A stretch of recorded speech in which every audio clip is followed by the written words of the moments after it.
CNBC आवाज Motilal Oswal studios में आपका स्वागत है। नमस्कार, मैं हूं आपके साथ आशीष चतुर्वेदी और आप देख रहे हैं खिलाड़ी नंबर 1। चलिए शो की शुरुआत करते हैं मार्केट के एक चेक के साथ। तो कल की बढ़िया तेजी के बाद आज मार्केट थोड़ी सी सुस्ती, थोड़ी से करेक्शन के मूड पर नजर आ रहा है, जहां पर आप देख सकते हैं ज्यादा नहीं लेकिन तकरीबन 100 अंकों की गिरावट यहां पर आपको निफ्टी पर नजर आएगी और निफ्टी बैंक जहां पर कंपैरेटिव आउट परफॉर्मेंस देखने को मिला है। अब तक यहां पर देखें तो अभी फिलहाल ऑलमोस्ट दिन के निचले स्तर पर आधे प्रतिशत की गिरावट के साथ निफ्टी बैंक कामकाज कर रहा है। मिड कैप की बात करें तो गिरावट भी यहां पर साफ नजर आएगी, लेकिन निफ्टी और निफ्टी बैंक के मुकाबले थोड़ी सी कम गिरावट है मिड कैप में।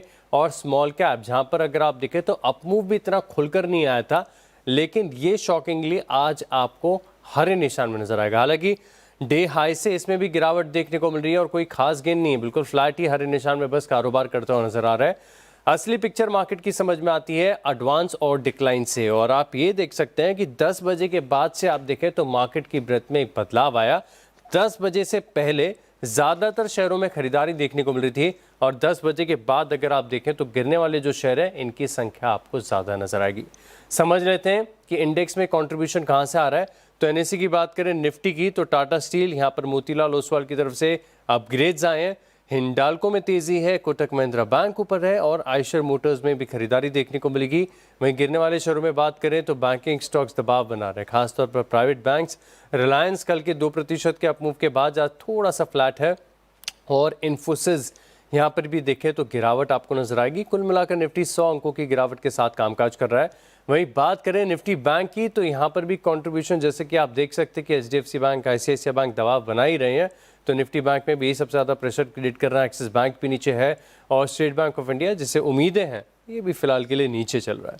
कोटक, इंडसइंड और ईयू स्मॉल फाइनेंस बैंक साथ में आईडीएफसी फर्स्ट बैंक ये कर रहे हैं तेजी की तरफ कॉन्ट्रीब्यूट। लेकिन ऐसे मार्केट्स में कैसे बनानी चाहिए रणनीति और कौन से स्टॉक्स आप रखेंगे रेडार पर, बताने के लिए हमारे साथ जुड़ रहे हैं मार्केट एक्सपर्ट। तो कोरियर शो में स्वागत। सबसे पहले हमारे साथ जुड़ रहे हैं यस सिक्योरिटीज़ के अमित त्रिवेदी, एलकेपी सिक्योरिटीज़ के रूपक डे और सैमको सिक्योरिटीज़ के ओम मेहरा है हमारे साथ। सभी का शो में स्वागत है, नमस्कार।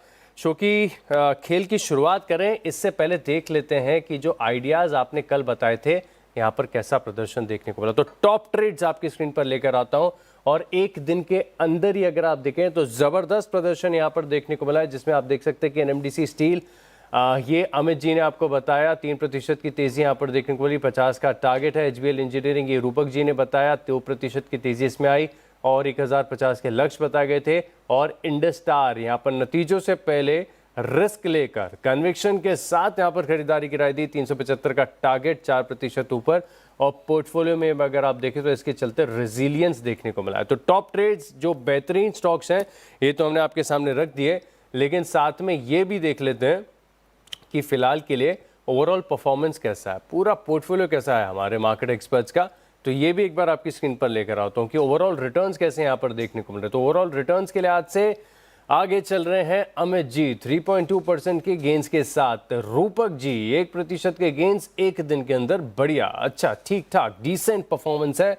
और ओम मेहरा के पोर्टफोलियो में भी देखें तो राउंड फिगर 3%, लेकिन अमित जी के पोर्टफोलियो से थोड़ा सा कम, 2.7% के गेंस यहाँ पर फिलहाल के लिए आपको नजर आ रहे हैं। चलिए फिर खेल की शुरुआत कर लेते हैं और समझ लेते हैं कि किसके पोर्टफोलियो में क्या है और कितने स्टॉक्स ऐड करने का विकल्प बचा है। तो सबसे पहले देखते हैं अमित जी का पोर्टफोलियो। अमित जी का पोर्टफोलियो आपकी स्क्रीन पर आएगा। सबसे ज़्यादा तेज़ी इनके पोर्टफोलियो में नज़र आ रही है। अब क्या किया, एनएमडीसी स्टील, सारे स्टील स्टॉक्स चल रहे हैं।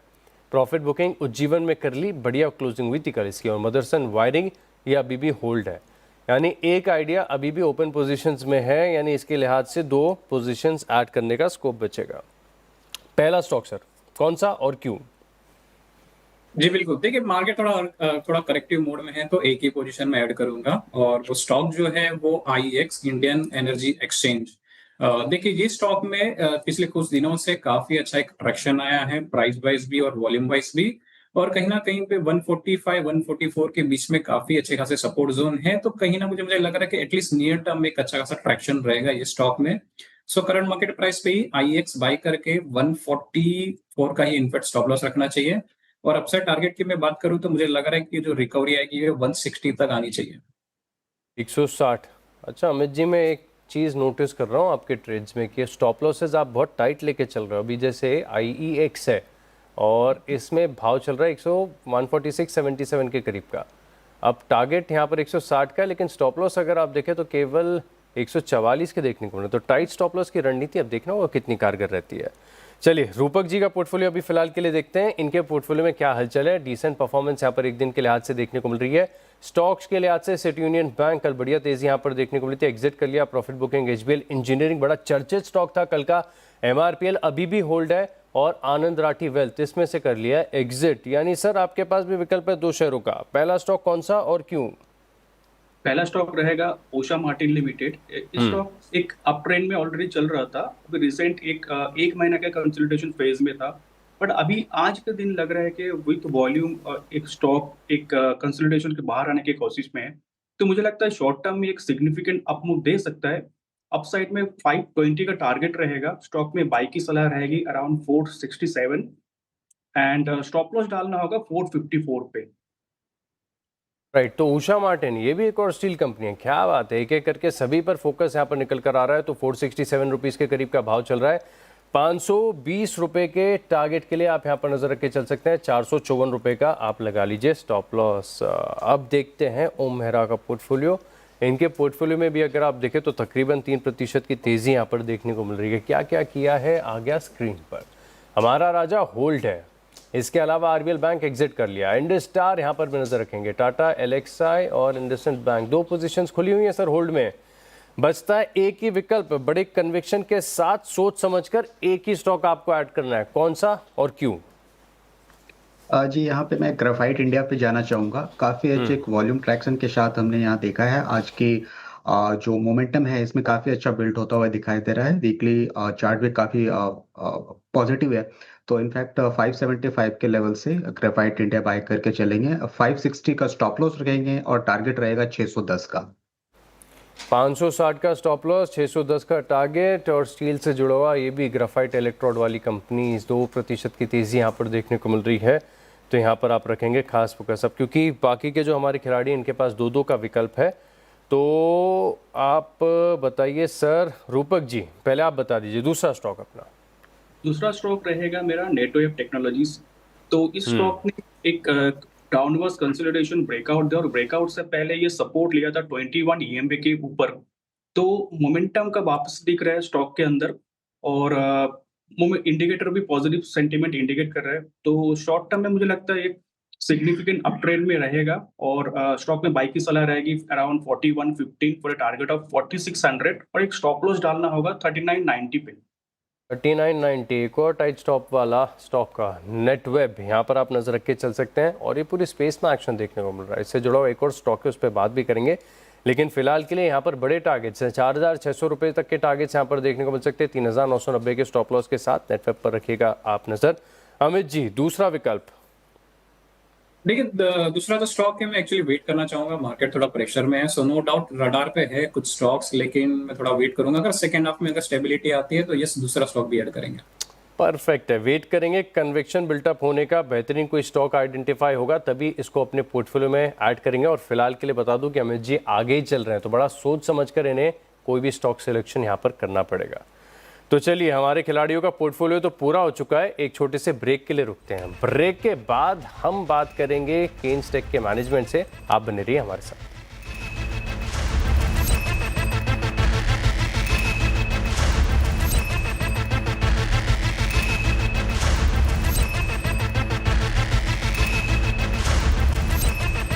चलिए ब्रेक के बाद आपका स्वागत है, और अब बात करते हैं हमारे सहयोगी platform money control super pro के खास पेशकश super pro chart of the day की। हम हर दिन जोरदार एक्शन वाले चार्ट को डीकोड करेंगे, तो चलिए देखते हैं अभी super pro chart of the day कौन सा है। यह है एक्साइड इंडस्ट्रीज का आर्ली चार्ट, और आप इसमें बहुत ही आसानी से देख सकते हैं कि कैसे सिमेट्रिकल ट्रायंगल और बेरिश ब्रेकआउट यहाँ पर दिख रहा है। चार्ट पर बड़ी आसानी से विजिबल है। जो स्क्रीन पर चार्ट आपके फ्लैश हो रहा है वो एक्साइड इंडस्ट्री का चार्ट है, और यहाँ पर आप एक बेरिश ब्रेकआउट देख सकते हैं, तो अच्छी तरीके से आपको ये विजिबल नज़र आ जाएगा। तो ये चार्ट है, खास फोकस आप स्टॉक पर रख के चल सकते हैं। तो चलिए अगर आपको ऐसी एक्शन और मोमेंटम वाले चार्ट पैटर्न जानना है तो आप सब्सक्राइब करिए money control super pro. Process बहुत आसान है, आपको स्क्रीन पर दिए गए QR कोड को स्कैन करना है और इस फेस्टिव सीजन हम आपके लिए खास ऑफर लेकर आए हैं। 10 लकी सब्सक्राइबर को मिलेगा 1 ग्राम सोना जीतने का मौका। तो इंतज़ार की बात है और स्कैन करिए, सब्सक्राइब करिए और सुपर प्रो के साथ अपने पोर्टफोलियो को दे नई पावर। बेहतरीन स्टॉक आइडियाज़ यहाँ पर डिस्कस होंगे, तो तुरंत आप इस QR कोड को स्कैन करिए। चलिए अब बढ़ेंगे शो में आगे और सरकार ने केन्स टेक्नोलॉजी की subsidiary company Kaynes Circuit India Private Limited के 3200 करोड़ रुपए के 4 प्रस्तावों को मंजूरी दी है। कंपनी की किस किस चीज़ का क्या है उत्पादन करने की योजना और कंपनी का अपना पहला उत्पादन पूरा करने की क्या योजना है, इस पर कंपनी के MD रमेश जी ने बात की है हमारे संवाददाता असीम से। आइए सुनते हैं। आज सरकार ने आपकी 4 एप्लीकेशन अप्रूव करी है, तो कौन कौन से प्रोडक्ट्स आप बनाएंगे और कब तक आप अपना प्रोडक्शन होता हुआ देख सकते हैं? We have started the investment already. Land has been taken over. We have started the building. Building should be over by mid of December. We have ordered the machinery. Machinery is expected by end of December. By March 31st, we wanted to start the production, and company should be full in position to run by second quarter of next year. And what are the components you are manufacturing? We will be manufacturing PCB, multi-layer and HDI to start with. Then by September, we will be going in for flex and rigid flex PCBs. As far as our laminates are concerned, it is 24 months away. By 2026 end, it should be ready. All right, तो बड़ी योजना यहाँ पर नजर आ रही है और stock भी इसके चलते रिएक्ट कर रहा है। फिलहाल 3% ऊपर आपको केन्स टेक्नोलॉजीज का स्टॉक नजर आएगा। अमित जी, केन्स टेक्नोलॉजीज बड़ा अप ट्रेंडिंग चार्ट रहा है, लगातार बड़ी तेजी यहाँ पर देखने को मिली है।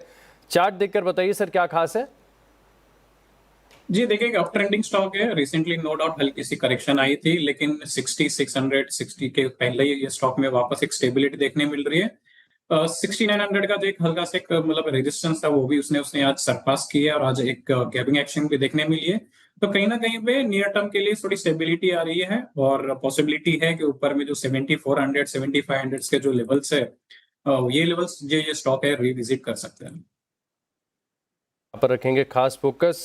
रूपक जी, बात करते हैं निफ्टी बैंक की। यहाँ पर अगर आप देखें तो पिछले 2-3 हफ्ते काफ़ी रेजिलियंस वाले रहे हैं और पिछला ये पूरा महीना अगर आप देखें तो निफ्टी बैंक के लिए खास था। शायद 6-6.5% के मूव्स यहाँ पर देखने को मिले।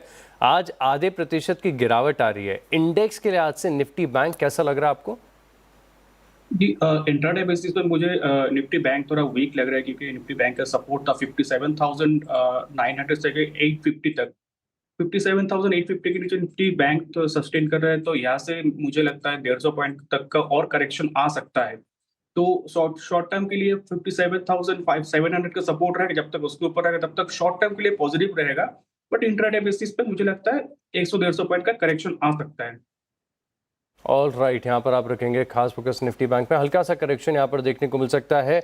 ओम जी, बात करते हैं कार ट्रेड टेक्नोलॉजीज की और यहाँ पर मैं देख रहा हूँ दूसरी तिमाही के नतीजे यहाँ पर देखने को मिल रहे हैं और उसके बाद स्टॉक में मजबूत रिएक्शन देखने को मिल रहा है। फिलहाल 8% ऊपर चल रहा है और कंपनी का इन्वेस्टर प्रेजेंटेशन ये बता रहा है कि काफ़ी तिमाहियों में हाईएस्ट रेवेन्यू और पैट देखने को मिल रहा है। और यहाँ पर अगर आप देखें तो पिछले साल के मुकाबले जो मार्जिन्स हैं 21% से बढ़कर 33% के देखने को मिल रहे हैं। 8% ऊपर वर्टिकल स्पाइक के स्टॉक में देखने को मिला है। नतीजों के बाद तेज रिएक्शन है, 8% के बड़ी मूव्स देखने को मिल रहे हैं। ओम जी, चार्ट क्या कहता है? जी बिल्कुल, ये 52 वीक्स हाई पे है और जो इसका प्रीवियस रेजिस्टेंस था अप्रॉक्स 2755 का, तो काफी अच्छा ब्रेकआउट होता हुआ हमें नजर आ रहा है। और इनफैक्ट जो आज का मोमेंटम अभी फिलहाल के लिए जो मोमेंटम बनता हुआ नजर आ रहा है वो कहीं ना कहीं 3000 के लेवल के आसपास भी वो टेस्ट कर सकता है। तो काफी अच्छा ब्रेकआउट, जिन्होंने पोजीशन ली थी तो वो 3000 तक के लेवल तक का वेट कर सकते हैं और ऐसे टाइम पे मुनाफा बांध लेना थोड़ा चाहिए, क्योंकि काफी अच्छे कंसोलिडेशन के बाद एक वॉल्यूम स्पाइक के साथ इसमें ब्रेकआउट आता हुआ नजर आया है। ऑल राइट, तो चलिए इसी के साथ रुकते हैं छोटे से ब्रेक के लिए। ब्रेक के बाद देखेंगे खिलाड़ियों का रिपोर्ट कार्ड। आप बने रहिए हमारे साथ। चलिए ब्रेक के बाद आपका स्वागत है और अब देख लेते हैं रिपोर्ट कार्ड जो खिलाड़ियों की तरफ से ट्रेडिंग आइडियाज दिए गए थे, इसमें कैसा प्रदर्शन देखने को मिला। तो सबसे पहले शुरुआत करते हैं अमित जी के पोर्टफोलियो से और यहाँ पर मदरसन वायरिंग, ये पोजीशन ओपन है, 53 रुपये का टारगेट है। IEX 160 के टारगेट के लिए यहाँ पर फिलहाल के लिए खरीदारी करने की सलाह दी गई है। और जो परफॉर्मेंस है आपसे कह रहा है कि आधे प्रतिशत ऊपर मदरसन वायरिंग, जो पुराना स्टॉक इनका लिस्ट में, लेकिन IEX अगर आप देखें तो 4.25% की थोड़ी सी गिरावट यहाँ पर, हालांकि कोई सब्सटैंशियल नहीं है, लेकिन जिस तरह से शेयर किया थोड़ा सा नीचे आया। अब बात करें रूपक जी के पोर्टफोलियो में तो MRPL 162 का टारगेट, उषा मार्टिन 520 का लक्ष्य और नेटवेब यहाँ पर 4600 के टारगेट के लिए खरीदारी करने की सलाह। तीनों ट्रेडिंग आइडिया स्क्रीन पर हो रहे हैं फ्लैश। और जो परफॉर्मेंस है ये आपसे कह रहा है कि उषा मार्टिन आधे प्रतिशत ऊपर, MRPL ये कल की पोजीशन है, ये तकरीबन 1.13% के गेंस दे रही है टोटल पोर्टफोलियो में। और नेटवेब जिन स्तरों पर शेयर किया था इन्हीं के आसपास फिलहाल के लिए कारोबार करता हुआ नजर आ रहा है। ओम मेहरा के पोर्टफोलियो को देखा जाएगा तो यहाँ पर फिलहाल के लिए जो 3 ट्रेडिंग आइडियाज़ है, इसमें ग्राफाइट इंडिया 610 का टारगेट, हमारा राजा 1140 का टारगेट है और टाटा एलेक्सा यहाँ पर देखें तो 5900 के टारगेट के लिए खरीदारी करने की सलाह दी गई, 5500 की स्टॉप लॉस के साथ। और इन तीनों स्टॉक्स में जो फिलहाल के लिए ट्रेड बनकर आ रहा है, इसमें आप देखिए जो प्रदर्शन के लिहाज से ग्राफाइट इंडिया 0.4% की गिरावट देखने को मिल रही है। हमारा राजा ये शेयर किया हुआ है पुराना स्टॉक कल का, और जिन स्तरों पर शेयर किया इसी के आसपास है, बिल्कुल फ्लैट, कोई खास हलचल देखने को नहीं मिल रही है। लेकिन टाटा एलेक्सा ये भी स्टॉक ऐसा है जहां पर अगर आप देखें तो कल आपके साथ ये आइडिया शेयर किया गया था और ऑलमोस्ट जिन स्तरों से शेयर किया इसमें 1.44% की गिरावट यहाँ पर देखने को मिली। लेकिन खास बात है कि प्रदर्शन क्या कह रहा है, तो अमित त्रिवेदी के पोर्टफोलियो में एक खास और बड़ा आउट परफॉर्मेंस यहाँ पर आपको देखने को मिलेगा। 5.7% के बड़े गेंस के साथ तीनों में सबसे आगे चल रहे हैं अमित त्रिवेदी। रूपक जी के पोर्टफोलियो में अगर आप देखें तो डिसेंट गेंस है 1% के, और ओम मेहरा का पोर्टफोलियो है दूसरे नंबर पर जहां पर 3.66 यानी राउंड फिगर आप समझ लीजिए कि 4% के गेंस देखने को मिल रहे हैं। लेकिन अमित त्रिवेदी के पोर्टफोलियो में ज़बरदस्त आउट परफॉर्मेंस 5.7% के गेंस के साथ फिलहाल लीड करते हुए यहाँ पर आपके इनके पोर्टफोलियो में खास एक्शन आपको नजर आएगा। तो चलिए इसी के साथ आप तीनों मार्केट एक्सपर्ट्स का बहुत बहुत धन्यवाद हमारे साथ जुड़ने के लिए और ये बेहतरीन कन्विक्शन ट्रेडिंग आइडियाज़ हमारे साथ शेयर करने के लिए। और चलिए इसी के साथ खिलाड़ी नंबर 1 में इतना ही, लेकिन आप बने रहेंगे CNBC आवाज़ के साथ। नमस्कार।